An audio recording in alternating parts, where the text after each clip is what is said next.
นี่พอดีพังเลยนี่เกิดพังเพลงนี้เลยเนาะแม่นพังลิฟต์นี่แล้วนี่ลิฟต์อันนี้มันนี่เดี๋ยวมันก็สิโป่งนอขึ้นมานี่จักแรกคันอยากได้ลายกอเจ้ากระตัดนี่อันนี้นี่ส่วนข้าเจ้ากับปลูกไว้ในแคมหัวแล้วได้กอได้3-4-5 ลำแล้วนี่นะโอ้ยยำแรงกัน3-4 กินเกิดฮอดปีหน้าก็ได้กินแหละนี่นั่นเลยบดน้ำเราปลูกไปทางหลังเลยพี่น้องก็ได้เก็บกินพี่น้องบ่หกดอกแนวกินโดยกับสบายดีและสวัสดีเด้อพ่อแม่พี่น้องบ่สุขสุขคนเนาะพ้นหากระเซ้าพี่น้องพอดีว่าสิเอาโกนไม้ไปให้แม่เฒ่าค่ำพี่น้องเลยเราบอกเราอยากได้ลายมือเลยเราเอาน้ำปะนางเถื่อก่อนแต่ว่ามันบ่คืนพี่น้องก็เลยว่าเราอยากได้โกนไม้กิมซุ่งก็เลยเราขอนำก็เลยเสียไปให้เราพี่น้องเลยตัดเอาในเฮือนเลยเอาตัวมันโป่งเลยพี่น้องเลยก็เลยว่าเสียเอาไปให้เราว่าขอนำนะพี่น้องขอใส่เล็บน้อยมีโกนไม้กิมซุ่งอยู่เฮือนอยู่ก็เลยเอาตัวมันมีอันนี้ป่งนี่เลยพี่น้องมีหักป่งออกมาหมดแล้วก็เลยว่าเสียเอาไปให้เราพังไว้ปลูกเลยนี่มันมีอันตามันป่งมันอันนี้พังแล้วมันสิคืนเลยพี่น้องเลยพอใส่เล็บน้อยเอามาปลูกแต่กี้เฮงล่ำซ้ำนี่มาปลูกอันนี้คันเขาตัดเป็นโทนออกปลูกได้ลายกออยู่แต่เราก็สิปลูกประมาณกอหนึ่งอะไรพี่น้องพอได้ไว้กินแล้วว่ามาพี่เผื่อปีหน้าปีในมันก็เป็นหน่อเลยพี่น้องคือของบ่พอมีกะได้ล้ำเลยได้พี่น้องเอาเห็ดบ่อยมันหกบันไดมันกระโบหกหรอกพี่น้องปลูกไว้ในนา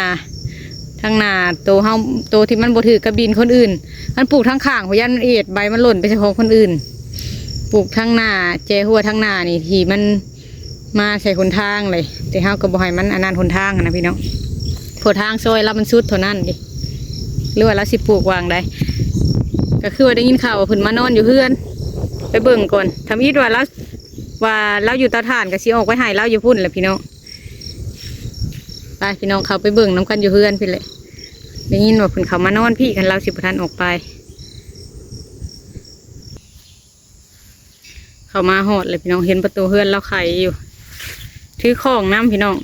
พ้นตกหากระเซ้าเลยว่าถือของติดหลดไปน้ำลังเถื่อไปทางนอกเห็นปลาบืน เห็นปลาบืนเพราะได้เก็บใส่ของเลยพี่น้องเลยไปเขาไปหาเราอยู่เพื่อนก่อนเป็นอัดหัวไว้คักนี่กูมาหุงแล้วก็เริ่มงามบ่ได้สู่เขามาเลยพี่น้องเลยจังแต่เฮิงเราบ่ได้เข้ามาเฮือนละส่วนไรก็ไปแต่เฮือนบ่พอมีทั้งนั้นเครื่องปลูกละอัดหัวไว้นี่ไม่เท้าข้ามอยู่ในเฮือนบ่เขามาเลยพี่น้องเลยเมนเขาสิออกไปพุ่นเลยเวนเฮือนพอมีก่อนแล้วก็สิออกไปพุ่นในเท่ามาเมื่อวานนี่บอกหรือเขามามือใดใช่มาวานนี่ได้ย้อนแต่ถามพามีว่าเห็นไม่เท่าเขามาอยู่เห็นประตูเฮือนเราไข่อยู่ได้เพิ่นแล้วเห็นประตูไม่เท่ากันพี่น้องฉันเหลืองัวเขาหนูไม่เท่าเนาะโอ้ยโง่ไม่ทำไม่มาอันนี้เขาเอามาให้เจ้าก่อนไม้นี่อันให้เลยเขาบูกอันนี้มันอันบ่คืนเนาะตัวเก่านี่ฮะก็คือจ่ายเลยอันนี้นี่อันมันเกิดหักเลยได้นี่พอดีพังเลยนี่เกิดพังเพลงนี้เลยเนาะแม่นพังลิฟต์นี่แล้วนี่ลิฟต์อันนี้มันนี่เดี๋ยวมันก็สิโป่งนอขึ้นมานี่จักแรกคันอยากได้ลายกอเจ้ากระตัดนี่อันนี้นี่เห็นทางนี้มันแห้งโป่งแล้วนี่มันตัดวางนี่ตัดวางนี่นี่อันนี้ก็ได้คือกันนี่เนี่ยแต่เจ้าสิปลูกนะฮันบ่โอ้ยแต่ก้าวเอาสิปลูกคนนี้คุดไม่ได้มันเป็นอย่างมันค่าหินบ่ค่าหินในนี้ได้ในนี่ไว้ก้อนนึงเลยมันห่างอยู่ทางมันกว้างมันสิบไปใส่ดินเขามันไปทางอันนี้มันล่นกันเล็กน้อยปวดทางมันชุดในดินชับโหนมันเนาะว่าให้มันมาเบิ่งทางไม่เท่าปลูกทำมากก็ต้องตุ่นว่าไม่เท่าถ้าอยู่ดอกมานอนพี่มันก็คือนี่นันพลตกแห้งกับแห้งเท่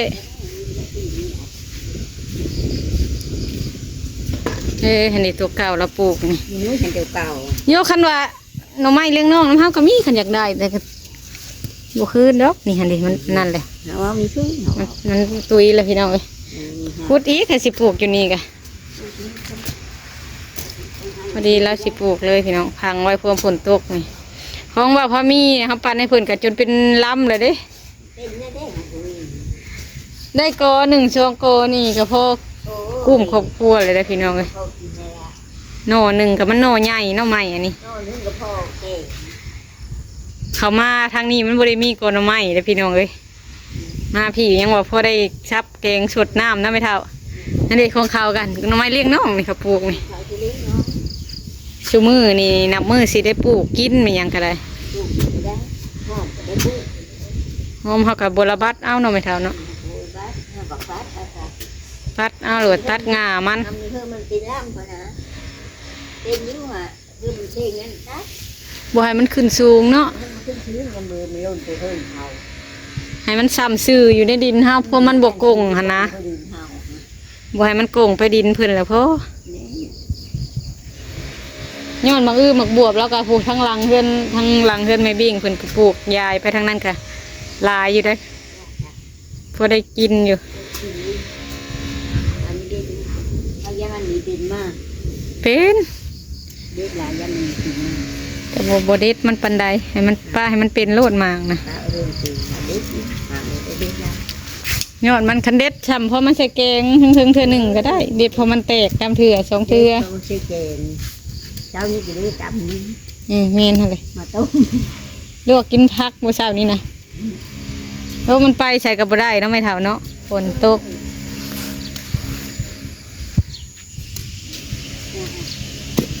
มันค่าหินบ่เบิ่งกันเด้อ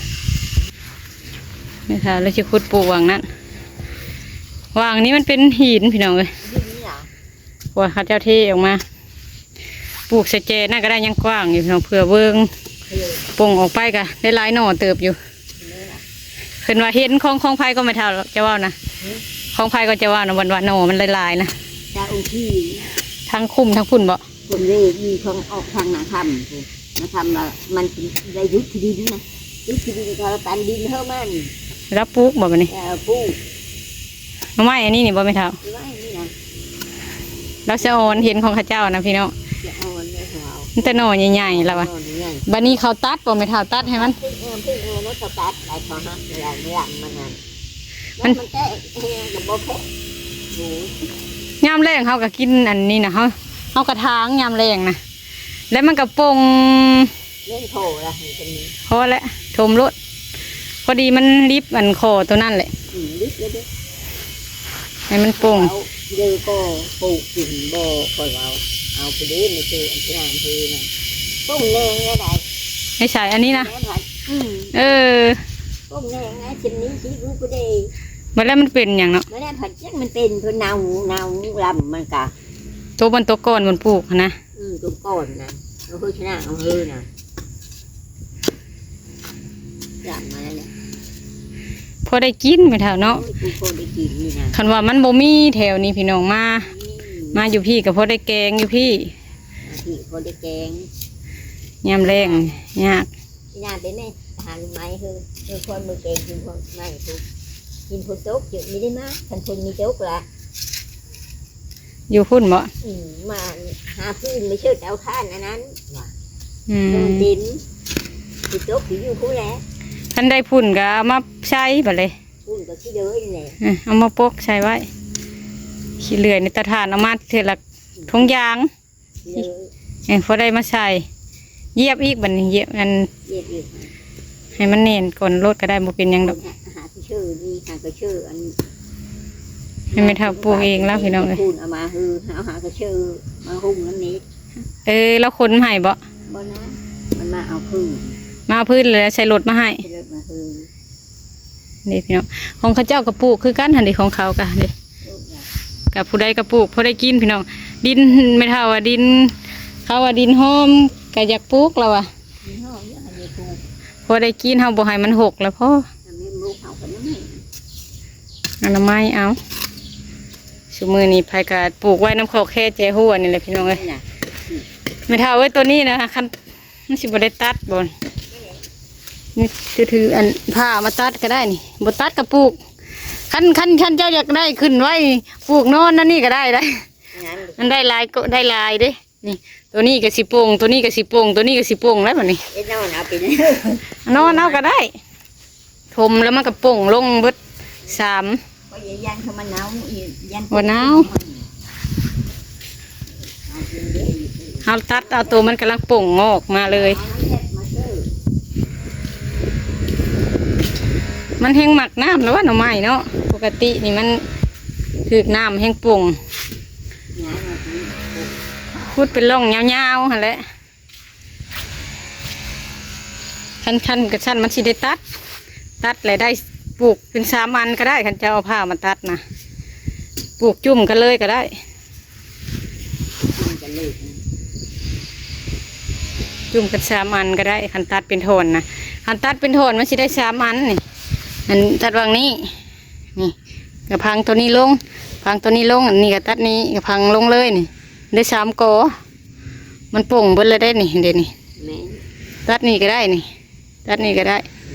คันบ่อยากปลูกนอนเลยแกตัดเป็นอันนี้เลย กันฮะเนาะ แต่ว่าปลูกเฮียงกันเลยก็ขึ้นไว้คือกันบัดเลยมันก็สีปิดไว้ขึ้นไว้ จุ่มเสร็จกันเลยไม่เท่าแล้วปลูกเองแล้วพี่น้องเลย มันแตกงอกแล้วพี่น้องก็เลยว่า มันสิติดง่ายอยู่เด้ปกติถ้าเอาตัดมาใหม่ๆนี่บ่พาปลูกกระแสน้ำไว้จัก3 4 5 คืนนี่ก็ได้อันบ่เน่าพี่น้องมันสิปลูกงอกนะนี่เสลมน้อยซื้อน้ำเขาเจ้ามาเขาเจ้ากล้าขายนะซ้ำนี่เอามาทำอิฐนะเบี้ย25,000 กีบตะกี้แต่หึงปีกายปีก่อนไม่เท่าเราตัดก่อนพี่น้องบัดนี้บ่อยากขายเพิ่นนั่นผ้าเพิ่นได้แม่นเลยองค์พระมีอันนี้เลี้ยวไปสิเห็นดอกลำเกเรขึ้นใช่เนาะพี่น้องอันนี้ฮะลำเกเรขึ้นนั่นหน่อไม้บาพามีนะคะนี่หน่อไม้ข้าเจ้ากับปลูกไว้เข้มหัวนี่ดิส่วนข้าเจ้ากับปลูกไว้ในเข้มหัวแล้วได้ก็ได้3 4 5 ลำแนวนี้นะโอ้ยยามแรงกัน3 4 กิน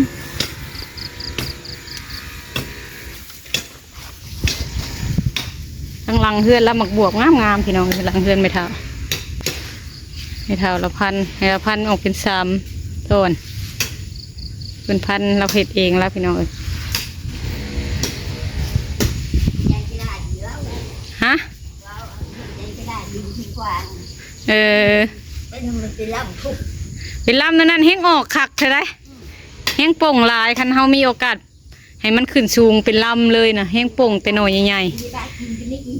ๆแต่ว่าเอาจาก3 ลำนี่พ่อคันมันขึ้นสูงใช่ไหมคือ เพิ่มยังคือปลาพะโล้ แห้งโป่งหน่อมันนะ เพิ่มคือปลาพะโล้มันเขาอยู่หันแม่เองน่ะ หน่อใหญ่คักนี่ตัดเป็นท่อนแล้วพุดปลูกบัดนี้นี่ขบพังไว้เลยพี่น้องนี่ทมไว้นี่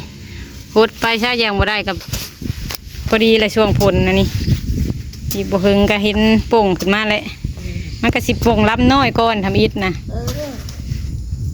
ลำน้อยก่อน เขาพูด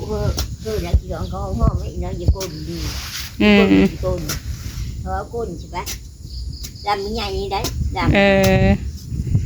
อันได้ชงปีคือเห็นโป่งเห็นเป่ง มันบ่โป่งหน่อวะ นี่โป่งมันก็หอมแล้วเพิ่นทุก คูนดินก็บ่อยากโป่งในป่าธรรมชาติโป่งกว่าคูนแบบว่าดินเฮาคูนแล้วมันเจ็บบัดนี้มันโป่งมันบ่โป่งหน่อ มีโป่งกินเยอะกว่า คันแบบเป็นผุ่นไปถมนะสิโป่งคันประเภทแบบเฮาคูนดินเลย อากาศบ่เข้าเสียงแดดบ่เข้าแล้วก็บ่อยากโป่ง หรือว่าเลี้ยงน้องกับกอนึงปลูกเข้ากันนะปลูกตัวนี้ปานนั้นล่ะไม้นั่นก็มีเป็น อืม เนี่ยเอามาแต่ละชาวโฮงปลูก จักแรกทางนั้นทางเถื่อเป็นน้ำดินเนาะถมรถไม่เท่ามันหักสิ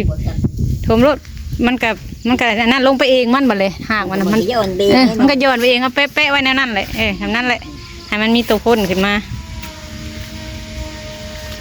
มันมีคือลงกัน ใส่น้ำกันก็ได้ ตัวนี้แล้วก็ยับมาปลูกนี่ก็ได้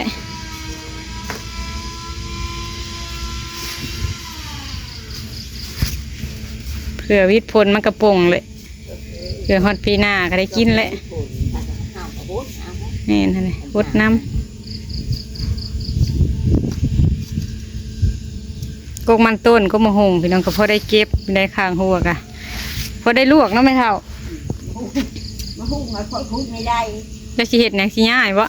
ไม่ได้มันแข็งแดดนะพูดเราแดดมีร่มจะมีเอามาสองลำนะเด็กมาเด็กน้องโจรผู้เจ้าวิ่งลายเด็กมีไปเช่ตรงชาปลูกอยู่พุ่นนะบ่เตาถ่านนะบ่เจ้าทานปลูกอยู่พุ่นน่ะที่กินยึดเจียวได้เมียนเลยเด็กกินดูปลูกไว้พอได้กินอยู่พุ่นก็ได้ของป้าบุญก็ปลูกของผู้นั้นผู้นี้ก็ปลูกของผู้หนึ่งบ่เป็นก็พอได้กินของผู้หนึ่ง ปลูกไว้ลังเทือมันแก่เลยกกใหญ่สูงเลยก็ปลูกแทนแบบนี้มันสูงมันกินยากปลูกแทนไว้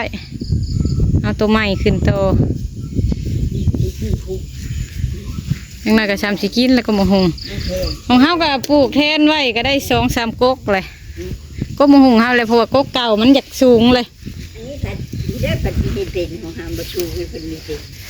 นี่ก็เริ่มจังนั้นก็เป็นดอกแล้วเนี่ยนี่เริ่มเป็นแล้วที่ว่ามันเป็นมันทันได้เป็นไปเบิ่งก็มักบวบไปเท่าทั้งหลังก็มักหงนะพี่น้องแต่เบิ่งในบัดเพื่อวิทย์พลนี่พอดีเป็นหมาป้าหย่อนมักบวบงามๆเราปลูกไปทางหลังเลยพี่น้องพอได้เก็บกินพี่น้องบ่หกดอกแนวกินงามมึงเนี่ยนี่เขียวนะจนว่าประจักแนวสิว่ามึงเนี่ยนี่พอได้เก็บกินผู้เฒ่ามาเฮือนกับพอได้กินคือฝนตกมื้อนี้เราก็ว่าเก็บพักอันนี้แล้วลวกพี่น้องเลยคันมาเฮือนกับปลูกไว้อยู่เฮือนปลูกไว้อยู่พี่ก็พอได้กินอยู่พี่ทางนั่นก็มีทางเฮือนไม่บิ่งผู้เราปลูกไว้หมักบวบหมักอึทั้งนั้นหลายไม่เท่าคำปลูกพังไว้มันเป็นบ่อนจูดขี้เหงื่อเรามาเห็ดหัวตันไว้อยู่นี่บ่ให้งัวขับไปฮอดพุ่นตันบ่ให้งัวเข้า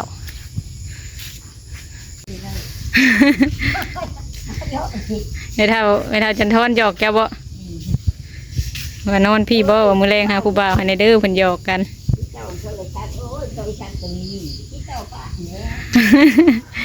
เราก็เมื่อค่ำอยู่ได้วานนี้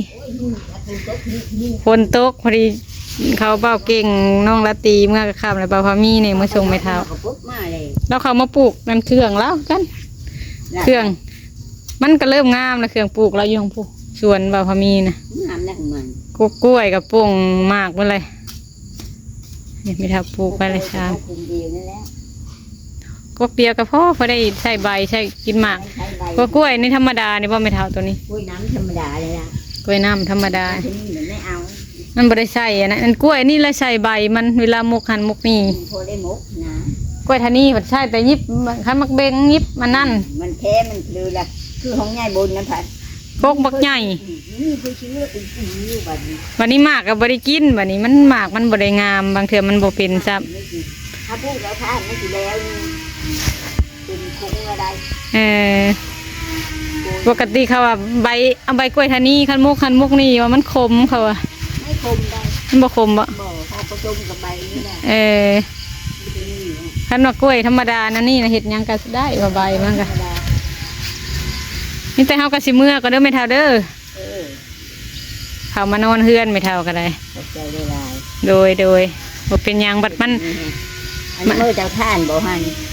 กะสิออกไปพุ่นเลยไปหางุ้มปูงุ้มหอยทางนั้นซะก่อนไปหล่อเบิ่งก่อนจะผ้านี่โคมนี่มาเฮยนะสิออกไปอยู่ประมาณไหมก็เชื่อนี่มันนี่โคมมันหายแล้วไงอยากไปก้านบ่พอดีเลยเสียวโคมออกไปเลยพี่น้องเลยไปให้ชาวแอนนาฝนก็คึ้มอยู่ถึงใดก็สิขอจบคลิปก่อนเด้อพี่น้องขอบคุณทุกท่านที่ให้กำลังใจเด้อพี่น้องสำหรับคลิปนี้ก็สิขอลาอะไรพี่น้องพอดีเสียวไปโคมไม่เท่าออกมือ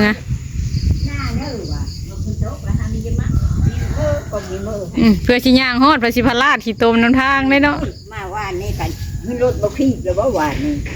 มาน้ำเขา มันจอดเอา แล้วมาน้ำเขาบ่ มานะมันไปเอาไม้โอเคไม้เฉยโจมฮะ เป็นผักไปโค้งมาให้ก็เอ็นนะ เฮ้ยมัน พอได้การเนาะการเขียดหกเมื่อก่อนพี่น้องเลยพอดีเอาหน่อไม้มาให้ไปเท้าปลูก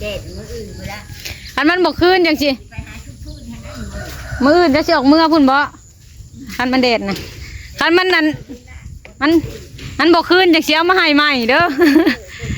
เบิ่งก่อนมันบอกขึ้นจังมาหาใหม่ให้พี่น้องเลยกลับก่อนบัดนี้